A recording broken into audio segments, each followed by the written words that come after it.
여호수아서 24장 14절에서 15절까지의 말씀 다 같이 한 목소리로 합독하시겠습니다. 그러므로 이제는 여호와를 경외하며 온전함과 진실함으로 그를 섬기라. 너희의 조상들이 강 저쪽과 애굽에서 섬기던 신들을 치워버리고 여호와만 섬기라. 만일 여호와를 섬기는 것이 너희에게 좋지 않게 보이거든 너희 조상들이 강 저쪽에서 섬기던 신들이든지 또는 너희가 거주하는 땅에 있는 아모리 족속의 신들이든지 너희가 섬길 자를 오늘 택하라. 오직 나와 내 집은 여호와를 섬기겠노라 하니. 아멘. 오늘 저는 읽으신 본문의 말씀을 가지고 여호수아의 유언 이러한 제목을 가지고 여호수아서 마지막 장 말씀을 살펴보도록 하겠습니다. 여호수아서 23장에서 24장까지의 말씀은 여호수아의 유언을 기록해 놓은 성경으로 여호수아 23장은 지도자들을 향해 24장은 모든 백성들을 향해 했던 여호수아의 유언을 기록하고 있습니다. 그런데 여기서 우리가 더욱 집중해야 될 부분은 여호수아가 지금 누구에게 유언을 하고 있는가라는 부분이 아니라 그가 지금 어디에서 이 유언의 말씀을 전하고 있는가라는 부분입니다. 그러한 관점으로 여호수아서를 살펴보면 이스라엘 역사에서 중심이 되었던 몇몇 지명이 언급되고 있는데 첫 번째로 언급되는 역사적 현장은 길갈이라는 장소입니다. 길갈은 요단강을 건넌 이스라엘 백성들이 요단의 기적을 기념하는 기념비를 세운 곳으로 하나님께서는 훗날 자손들이 이 기념비가 무엇을 기념하는 기념비입니까? 라고 물으면 그 후손들에게 요단의 기적을 기념하는 것이다 라고 증언하라는 그러한 명령을 내리기도 했던 장소입니다. 또한 길갈은 이스라엘 백성들이 가나안 땅에 들어와 최초로 밟은 땅으로 이스라엘 백성들이 할례를 받은 할례의 현장이면서 애굽의 모든 수치가 굴러갔다라고 하는 그러한 뜻을 가진 장소이기도 했습니다. 이러한 정황으로 볼 때 길갈이라는 이 장소는 굉장히 중요하고도 굉장히 의미 깊은 장소라고 할 수 있을 것입니다.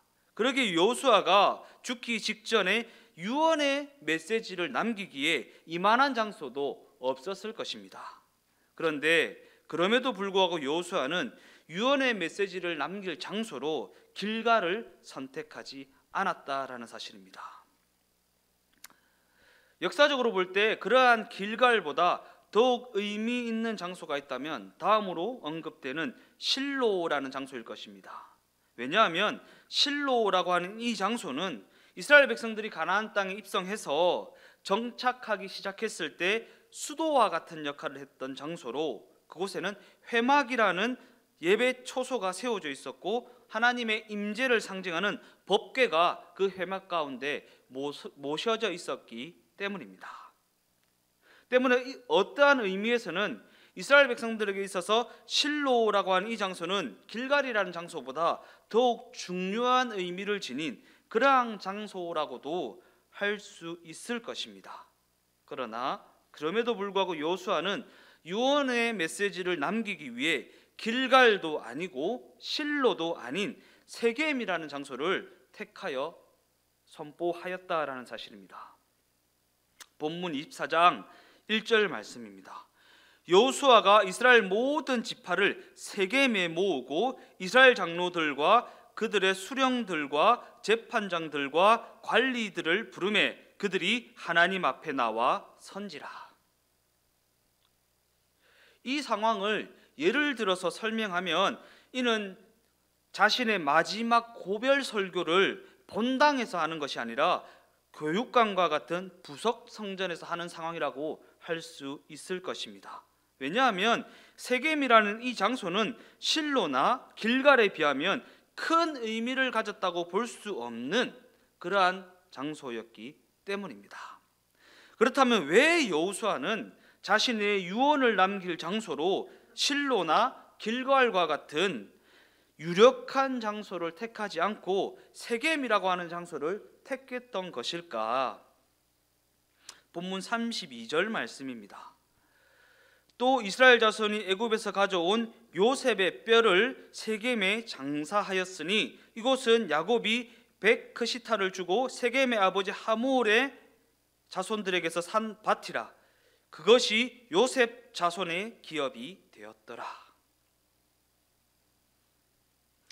이 구절을 보면 여호수아가 세겜에서의 유언 선포를 끝낸 후에 애굽에서 가져온 요셉의 유고를 가지고 장례를 치르는 장면이 기록되어 있습니다. 요셉의 장례가 세겜이라는 장소에서 몇 대가 흐른 후에 이어서 치러지고 있는 것입니다. 즉 여호수아가 자신의 마지막 유언의 메시지를 남길 장소로 실로나 길갈과 같은 유력한 장소가 아닌 세겜이라는 장소를 선택한 것은 요셉의 장례를 치르기 위함이었다라는 것입니다. 그러한 관점을 가지고 요셉의 장례의 모습을 한번 들여다보면 한 사람의 인생이 하나님의 부름을 받게 되면 제일 먼저 드리는 예배는 임종 예배입니다. 그리고 입관 예배, 발인 예배, 하관 예배의 순으로 장례 일정을 진행해 나가게 됩니다. 그리고 원칙적으로 하면 장지에서 돌아와서 그 가정을 방문해서 위로 예배까지 드려져야 그 장례 일정이 온전히 마무리되었다고 할 수 있을 것입니다. 그런데 요셉의 장례는 모든 순서가 생략되고 오직 입관 예배만 드려지고 멈추었다라는 사실입니다. 더 나아가 이는 요셉의 장례가 아직 마무리되지 않았다라는 것을 의미하는 대목입니다. 요셉의 장례가 드려졌던 당시 현장으로 들어가 보면 이렇게 기록하고 있습니다. 창세기 50장 26절 말씀입니다. 요셉이 110세의 죽음에 그들이 그의 몸에 향재료를 넣고 애굽에서 입관하였더라 라는 기록에서 끝나고 있습니다. 이처럼 요셉의 장례는 죽었을 당시에 마무리되는 것이 아니라 몇 대가 흐른 후에 이스라엘 백성들이 가나안 땅에 들어간 후에 다시 이어지게 되는데, 그런 관점에서 보면 이는 역사상 가장 긴 장례라고도 할 수 있을 것입니다. 입관 예배가 딱 드려지고 멈추었다가 몇 대가 흐른 후에야 다시 드려지고 있기 때문입니다. 그리고 이 장례는 가나안 땅에 들어가서야 비로소 마무리되게 되는데, 이 장례가 마무리되는 곳이 바로 본문이 언급하고 있는 세겜이라는 장소였다라는 사실입니다. 여기서 우리는 세겜이라는 장소의 의미를 되새기기 위해 성경에 기록된 역사적 사실을 다시 한번 떠올려 보아야 합니다. 야곱이 하나님의 인도하심과 하나님의 섭리하심으로 말미암아 고향을 떠난 지 20년 만에 약속하신 가나안 땅으로 다시 돌아오게 되는데, 그가 돌아와서 처음으로 머물렀던 장소가 바로 세겜이라는 장소라고 했습니다. 그러한 관점에서 적어도 야곱의 일생에 있어서 세겜이라는 이 장소는 떠나야만 했던 약속의 땅으로 다시 돌아오게 하신 하나님, 장막을 치고 머물게 하신 하나님, 곧 하나님의 섭리하심과 하나님의 인도하심과 하나님의 동행하심을 떠올리게 하는 장소가 바로 이 세겜이라는 장소였을 것입니다. 적어도 야곱의 일생에 있어서는 말입니다. 그래서 야곱은 이 세겜이라는 땅을 하몰의 아들들에게 금을 주고 사게 되는데, 그 땅을 자신이 갖는 것이 아니라 가장 애정을 쏟았던 요셉에게 유업으로 물려주었다고 성경은 기록하고 있습니다. 그리고 그 땅을 유업으로 물려받은 요셉이 이러한 역사적 사실을 알고 있었다라는 사실입니다. 그리고 후에 요셉은 애굽으로 다시 들어가서 수많은 죽음의 고비를 넘나들면서 결국 돌아오지 못하고 애굽의 국무총리로 지내다가 110세의 나이로 죽음을 맞이하게 되는 것입니다. 그런데 그가 죽기 직전에 후손들과 형제들에게 한 가지 약속을 요구합니다. 창세기 50장 24절에서 25절까지의 말씀입니다. 요셉이 그의 형제들에게 이르되 나는 죽을 것이나 하나님이 당신들을 돌보시고 당신들을 이 땅에서 인도하여 내사 아브라함과 이삭과 야곱에게 맹세하신 땅에 이르게 하시리라 하고, 요셉이 또 이스라엘 자손에게 맹세시켜 이르기를 하나님이 반드시 당신들을 돌보시리니 당신들은 여기서 내 해골을 메고 올라가겠다 하라 하였더라. 요셉은 하나님께서 자신의 일생 동안 자신을 어떻게 만지시고 어떻게 붙드시고 그 인생에 어떻게 간섭해 오셨는지 너무나도 분명하게 경험한 인생이었습니다. 때문에 그 하나님께서 이 후손들의 일생에도 간섭하셔서 약속하신, 맹세하신 가나안 땅으로 반드시 들어가게 하실 것을 믿음으로 바라보았다라는 것입니다. 그래서 자신은 비록 이 애굽 땅에서 죽음을 맞이하게 되지만 그곳이 자신이 영원히 묻힐 땅은 아니라는 것을 요셉은 확실히 믿고 있었다라는 것입니다. 히브리서 11장 1절 말씀입니다. 믿음은 바라는 것들의 실상이요 보이지 않는 것들의 증거니. 이처럼 요셉은 자신이 약속하신 가나안 땅에 직접 들어가지는 못하지만 믿음의 눈으로 그 약속의 성취는 바라보았다라는 것입니다. 비록 자신은 애굽 땅에서 죽음을 맞이하지만 그럼에도 불구하고 하나님의 약속은 분명히 이루어진다라는 것을 믿음으로 바라보았다라는 것입니다. 그래서 자신들의 후손들에게 자신을 애굽 땅에 묻지 말고 입감만 하겠다라는 약속을 받아내게 되는 것입니다. 묻지 마라, 입감만 하고 기다리라.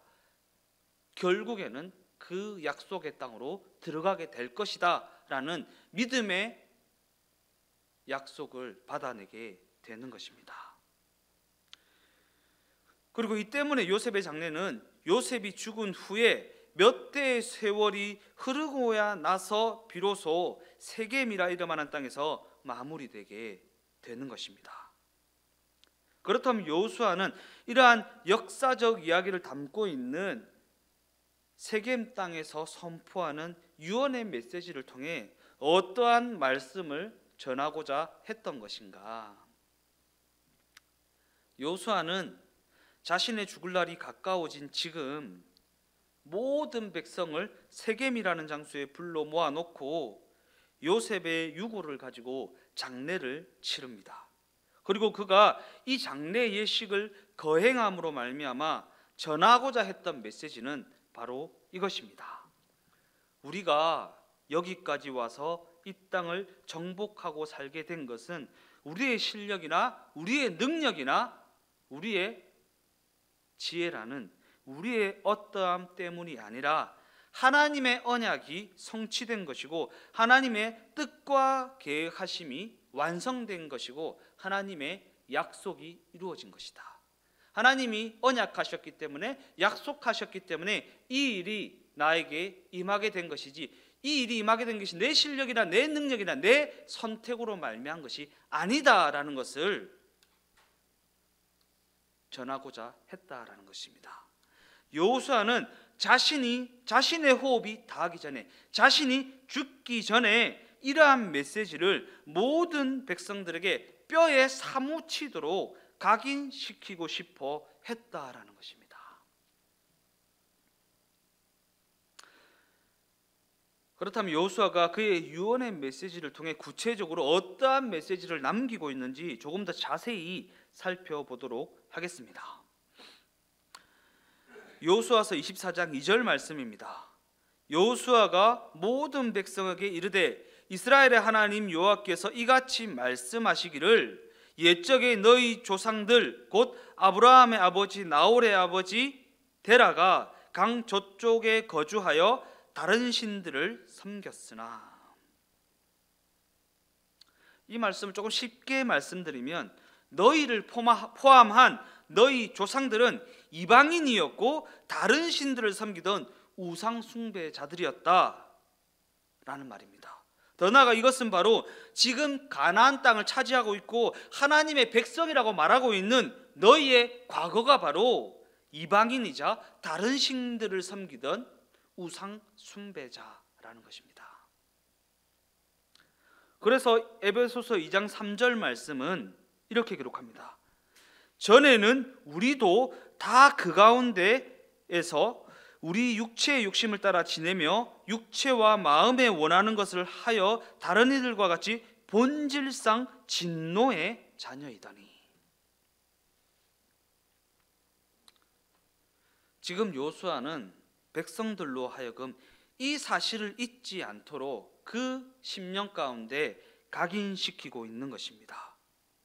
그리고 요수아는 이러한 내용을 중심으로 하여서 유언의 메시지를 선포하고 있는데 그 내용을 자세히 들여다보면 내가라는 단어와 나는이라는 단어가 반복적으로 등장하고 있습니다.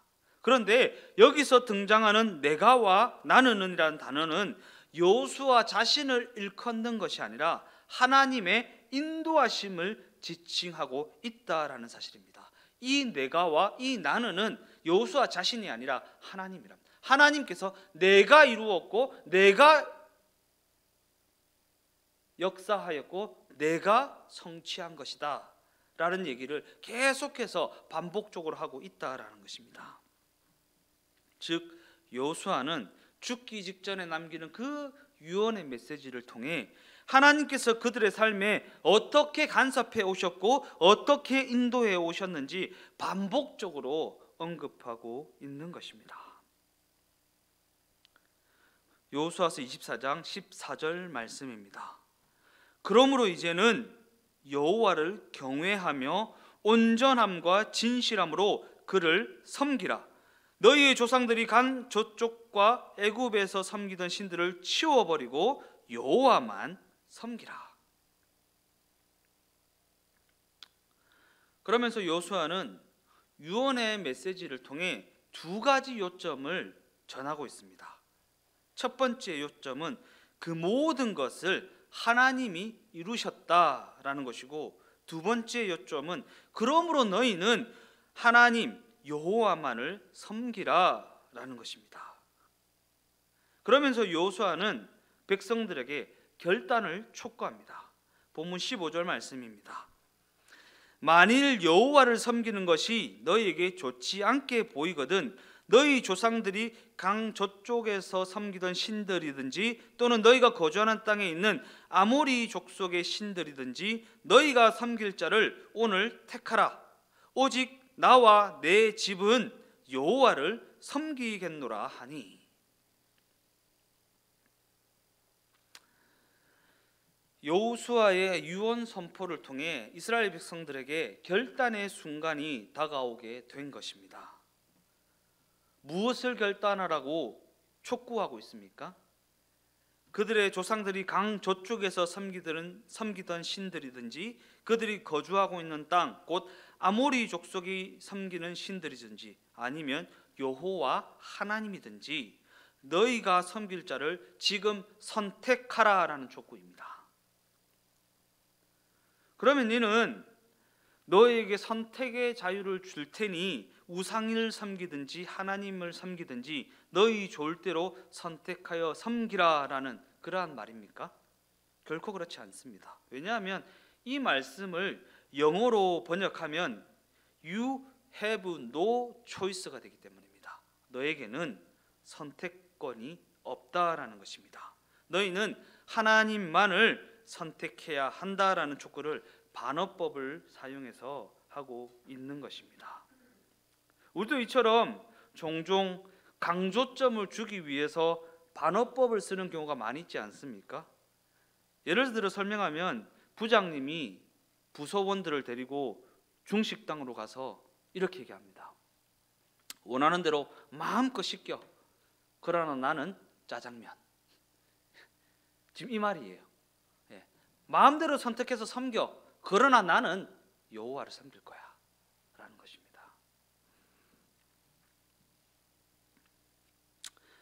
여호수아의 이와 같은 강력한 권면에, 협박과 같은 이 권면에 이스라엘 백성들은 어떻게 반응합니까? 다른 신들을 섬기지 않고 오직 여호와만을 섬기겠습니다 라고 대답합니다. 24장 16절 말씀입니다. 백성이 대답하여 이르되 우리가 결단코 여호와를 버리고 다른 신들을 섬기기를 하지 아니하오리니. 그런데 아이러니한 것은 대답을 들은 여호수아가 뜻밖의 반응을 보이고 있다라는 사실입니다. 본문 19절 상반절 말씀을 보면 여호수아가 백성들에게 이르되 너희가 여호와를 능히 섬기지 못할 것은,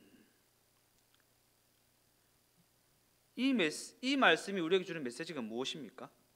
여호수아가 백성들에게 섬길 쪽을 택하라, 이방신을 섬길래 여호와 하나님을 섬길래 라고 선택을 촉구하니까 이스라엘 백성들이 여호와 하나님만을 섬기겠습니다 라는 대답을 합니다. 그런데 이 대답을 들은 여호수아는 너희가 여호와 하나님을 능히 섬기지 못할 것이다 라고 말하면서 찬물을 끼얹는 답변을 합니다. 왜 이러한 상황이 벌어지는 것인가? 이는 여호수아가 말하고 있는 섬김이라는 단어와 백성들이 말하는 섬김이라는 단어가 전혀 다른 의미를 가진 섬김이라는 단어이기 때문입니다. 여호수아서 24장 17절에서 18절까지의 말씀입니다. 이는 우리 하나님 여호와께서 친히 우리와 우리 조상들을 인도하여 애굽 땅 종되었던 집에서 올라오게 하시고 우리 목전에서 큰 이적을 행하시고 우리가 행한 모든 길과 우리가 지나온 모든 백성들 중에서 우리를 보호하셨으며 여호와께서 또 모든 백성들과 이 땅에 거주하던 아모리 족속을 우리 앞에서 쫓아내셨음이라. 그러므로 우리도 여호와를 섬기리니 그는 우리 하나님이시니라 하니라. 이 내용은 백성들이 대답한 내용입니다. 이스라엘 백성들이 하나님을 섬기겠습니다 라고 하는 결단을 하면서 이유와 명분을 제시하고 있는 장면이라는 것입니다. 그 이유와 명분을 살펴보면 우리가 하나님을 통해 기적을 경험하였고 은혜를 받았으니 그 은혜에 보답하는 삶을 살아가겠습니다 라는 대답을 하고 있는 것입니다. 그런데 여호수아는 그들이 하나님을 섬길 수 없는 두 가지 이유를 제시합니다. 24장 19절 하반절 말씀입니다. 그는 거룩하신 하나님이요 질투하시는 하나님이시니 너희의 잘못과 죄들을 사하지 아니하실 것임이라. 첫 번째 이유는 하나님이 거룩하신 분이시기 때문이라는 것이고, 두 번째 이유는 하나님이 질투하시는 분이시기 때문이라는 것입니다. 먼저 질투하시는 하나님입니다. 질투라는 단어 안에는 사랑이라는 속성이 포함되어 있습니다. 사랑하지 않으면 결코 질투하는 법도 없다라는 것입니다. 그러면 누구를 놓고 질투하신다는 것입니까? 바로 우리입니다. 우리의 인생을 보시며 질투하신다는 것입니다. 즉 하나님께서는 우리가 조금이라도 한눈을 팔거나 조금이라도 딴짓을 하는 것을 아주 못 견뎌 하시기 때문에 그렇게 질투하시기까지 우리를 사랑하신다라는 것입니다. 그런데 우리는 하나님을 믿노라, 하나님을 사랑하노라 라고 말은 하면서도 다른 것에 기웃기웃거리며 살아가는 경우가 얼마나 많이 있습니까? 하나님께서 나 좀 쳐다볼래? 나한테 좀 집중할래? 라고 하는데 상황에 기웃기웃, 환경에 기웃기웃, 여건에 기웃기웃, 사람들의 어떠함에 기웃기웃. 왜 나는 하나님 믿는데 저들보다 어렵고 힘들고 왜 나에게는 고난만 있는가? 함께 계신 하나님에게는 전혀 관심을 두지 않습니다. 하나님께서 동행하시며 함께하고 계신데 그것은 전혀 개의치 않고 상황이 어떠하고 환경이 어떠하고 여건이 어떠한 것에만 모든 집중이 모든 시선이 빼앗겨서 하나님과 상관없는 인생, 동행하시는 하나님을 가슴 아프게 만드는 그러한 인생을 살아가는 경우가 얼마나 많이 있냐라는 것입니다. 이스라엘 백성들이 그러했다라는 것입니다. 하나님께서 이러이러한 은혜를 내게 베풀어 주셨으니 우리가 그 은혜를 갖기 위해 이렇게 주를 위해 살겠습니다. 그러니 환경 좀 개선시켜 주세요. 여건 좀 개선시켜 주세요.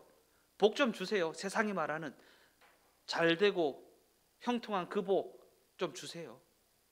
그러니까 함께 계신 하나님이 하나님 자신을 주셨고 하나님 자신이라는 전부를 주셨는데 그것을 귀하다 여기지 못하는 그러한 삶을 살아가게 된다라는 것입니다.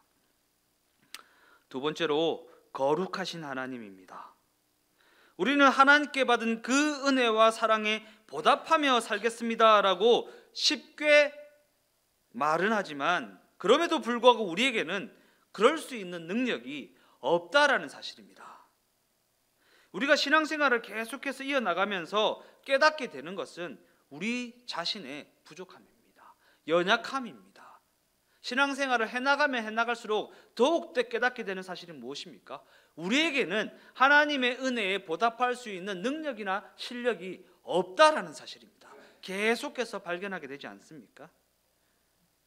그러기에 하나님께서 우리에게 부어주신 한량없는 사랑과 은혜를 우리의 실력이나 우리의 노력이라는 우리의 행위로는 결단코 갚을 수가 없다라는 사실입니다.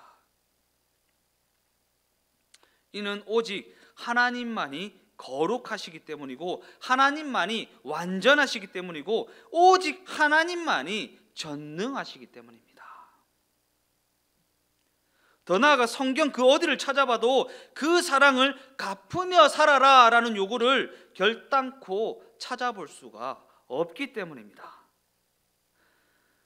하나님께서는 그 사랑을 갚기 위해 부자가 되라고 하신 적도 없다는 것이고 높아지라고 하신 적도 없다는 것이고 성공하라고 하신 적도 결단코 없다라는 사실입니다. 이처럼 하나님께서는 우리에게 그 사랑에 보답하기 위해 서로 투쟁하듯이 서로 경쟁하듯이 살라고 요구하신 적이 단 한 번도 없으시다라는 사실입니다.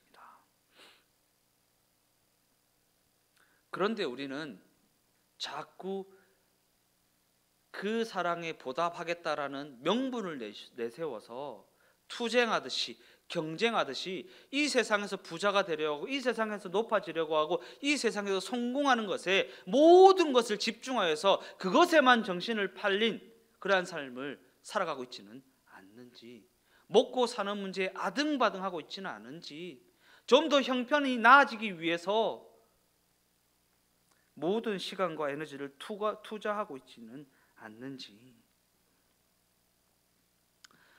그러한 관점으로 아브라함으로부터 여호수아에 이르기까지 백성들은 제쳐두고서라도 지도자들만 놓고 생각해 보면 그들은 어떠한 사람들이었습니까? 거짓말쟁이였고요, 사기꾼들이었고요, 너무나도 볼품없는 자들이었습니다. 그들이 바로 그들의 지도자 모세이고 야곱이고 이삭이고 아브라함이었다라는 것입니다. 믿음의 조상이라고 일컬어지는 아브라함만 봐도 그렇습니다. 그는 남의 나라에 들어갔다가 두려움 때문에 자기 아내를 누이라고 속였고 그것이 들통이 나서 수치를 당하기까지 한 그러한 사람이었습니다. 더 나아가 하나님께서 계약서까지 만들어 주셨는데 그 하나님의 약속을 기다리지 못하여서 결국에는 자신의 욕심을 따라 인간적인 방법으로 자녀를 얻은 그러한 사람이었습니다. 그 일 때문에 이 인류 가운데 얼마나 비극적인 일들이 벌어지고 있습니까? 그 순간에 욕심을 선택한 그 선택 때문에 말입니다. 그런데 그러한 그의 어떠함 때문에, 그의 선택 때문에, 그의 부족함 때문에 하나님의 뜻과 계획하심이 취소되기라도 했습니까? 결단코 그렇지 않다라는 것입니다. 그럼에도 불구하고 하나님께서는 아브라함께 해주신 그 약속을 신실하게 이루어 가셨기 때문입니다. 아브라함의 어떠함이 아닙니다. 하나님의 하나님 되심 때문입니다. 야곱은 어떠합니까? 사기꾼 기질이 다분했던 그를 하나님께서 만지시고 친히 다듬으셔서 결국에는 바로 왕에게 안수기도까지 해주는 그러한 영적인 거목으로 세워주시지 않으셨습니까? 이 모든 것들이 그들의 실력이나 그들의 능력이나 그들의 선택이라는 그들의 어떠함 때문이 아니라 그와는 하등 상관없이 하나님의 뜻과 계획하심을 따라 하나님의 약속하심, 하나님의 그 언약을 따라 하나님께서 그 약속과 그 언약을 성실하게 이루어 가신 덕분이라는 것입니다. 그러므로 이제 우리는 없는 능력을 가지고 예수님을 위하겠다고 힘겹게 싸우며 살아가는 삶을 이제는 좀 끝내야 합니다. 우리 실력 없어요. 능력 없습니다. 그 능력과 그 실력을 가지고 어떻게 해보겠다고 아등바등하는 삶을 이제는 끝내야 한다라는 것입니다. 그렇게 살아가는 것이 아니라 그저 예수님을 사랑하고 그 사랑을 누리는 삶, 곧 복음의 생명을 새롭게 맛보는 그러한 차원의 삶으로 들어가야 한다라는 것입니다. 그래야 우리는 우리의 신앙생활을 늘 새롭고 늘 기쁘고 늘 감사함으로 이어나갈 수 있기 때문입니다. 그 예수님의 사랑을 누리며 살아갈 수 있기 때문입니다.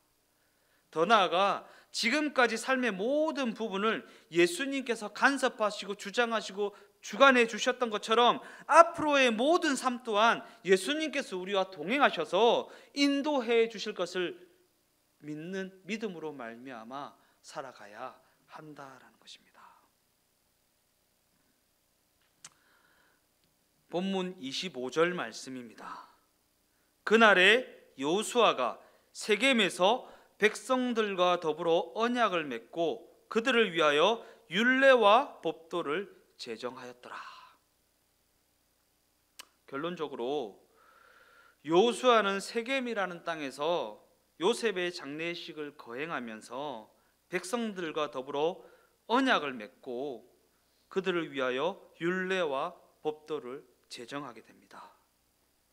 그가 백성들과 더불어 세겜에서 맺은 그 언약이 그토록 중요한 이유는 세겜에서 맺은 그 언약은 예수님의 죽음을 의미하는 것이기 때문입니다. 즉 이는 하나님께서 독생자 예수님의 생명을 담보로 하신 그러한 언약이라는 것입니다.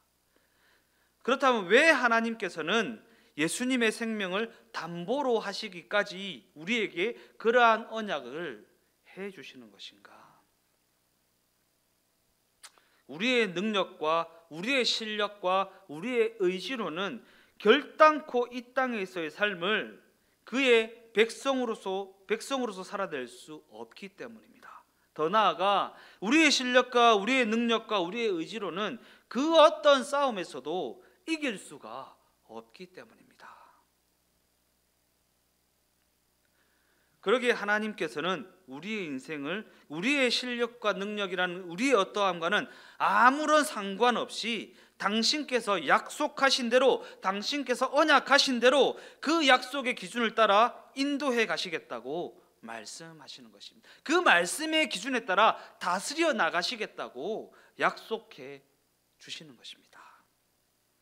그러므로 이제 우리는 하나님의 사랑의 빚을 갚으려는 태도, 곧 그 사랑을 갚으며 살겠습니다 라고 말하면서 그 깊은 속마음에는 그러니 이것 좀 해결해 주시고 저것 좀 해결해 주시고 이 복도 좀 주시고 저 복도 좀 주시고 라고 하는 태도를 버리고 하나님의 인도하심을 온전히 신뢰함으로 말미암아 그저 그 인도하심을 따라가는 삶을 살아내면 된다라는 것입니다. 왜냐하면 그것이 바로 하나님께서 이 땅에서의 삶을 살아가는 우리 성도들에게 요구하시는 삶의 자세이기 때문입니다. 주를 위하여 살겠습니다가 아닙니다. 그저 하나님의 인도하심에 순종하여 나아가겠습니다. 그저 따라가겠습니다. 하나님의 인도하심을 따라 선택하는 그 선택을 주님께 드리겠습니다 라는 것을 하나님께서 원하신다라는 것입니다. 날마다 하나님의 약속의 말씀을 붙들고 그 약속의 성취를 소망하며 살아가는 우리 주 동행교회가 다 되어지시기를 예수님의 이름으로 간절히 축원드립니다. 기도하시겠습니다.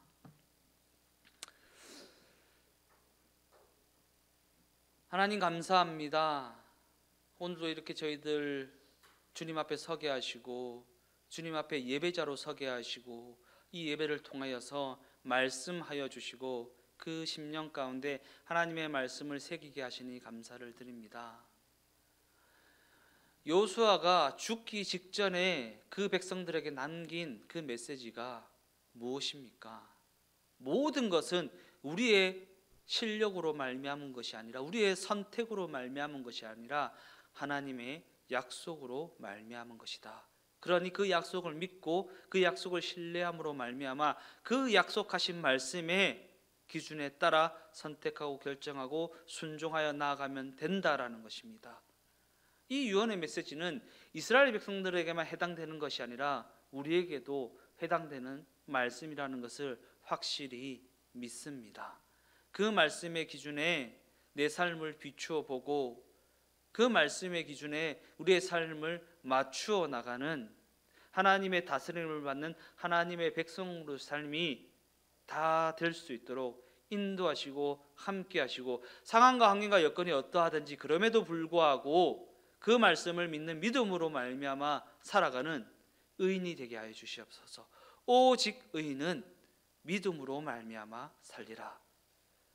오직 의인은 상황이 어떠하든지 환경이 어떠하든지 여건이 어떠하든지 하나님의 약속을 믿는 믿음으로 말미암아 그 약속에 내 삶을 맞추어 나가는 자들이라는 말씀입니다. 이 말씀이 우리의 심령 가운데 분명히 새겨질 수 있도록 함께 하시고 역사하여 주시옵소서. 감사를 드리오며 예수님의 이름으로 기도드리옵나이다. 아멘.